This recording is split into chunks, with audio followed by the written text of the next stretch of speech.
पालकमंत्री आशिष शेलार यांच्या विरोधात शिवसेना उद्धव बाळासाहेब ठाकरे पक्ष आक्रमक झालाय। मुंबईमध्ये अनेक ठिकाणी शेलारांविरोधात पोस्टरबाजी करण्यात आली आहे। मुंबईची तुंबई झाल्यानं आशिष शेलार सध्या निशाण्यावर आहेत। त्यामुळे मुंबईमध्ये अनेक ठिकाणी शेलारांविरोधात ही पोस्टरबाजी सुरू केलेली आहे। अशा प्रकारची पोस्टर्स लिहिलेली आहेत।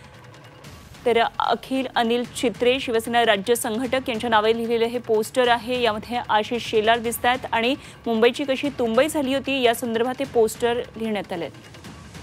आणि या संदर्भात आणखी सविस्तर माहिती जाणून घेऊया। आमचे प्रतिनिधी महेश बागल सध्या आपल्या बरोबर आहेत। महेश, एकंदरीत शेलारांच्या विरोधात आता शिवसेना युबीटी आक्रमक झालेलं पोस्टर्स मधल्या या मेसेजेस मधून दिसतात, काय नेमके तपशील आहेत? नक्कीच केवळ 2 दिवसापूर्वी मुंबईत झालेल्या मुसळधार पावसानंतर मुंबईची जी स्थिती झाली होती त्याला अनुसरून आता राजकीय चिखलफेक सुरू झाल्याचं आपल्याला पाहायला मिळत आहे। आशिष शेलार यांच्या विरोधात ठाकरे गटाकडून मुंबईतल्या वेगवेगळ्या परिसरामध्ये खास करून आशिष शेलारचा जो मतदारसंघ आहे बांद्रा स्थित काही पोस्टर्स पाहायला मिळालेले आहे, ज्यामध्ये त्यांच्यावर टीका करण्यात आलेली आहे।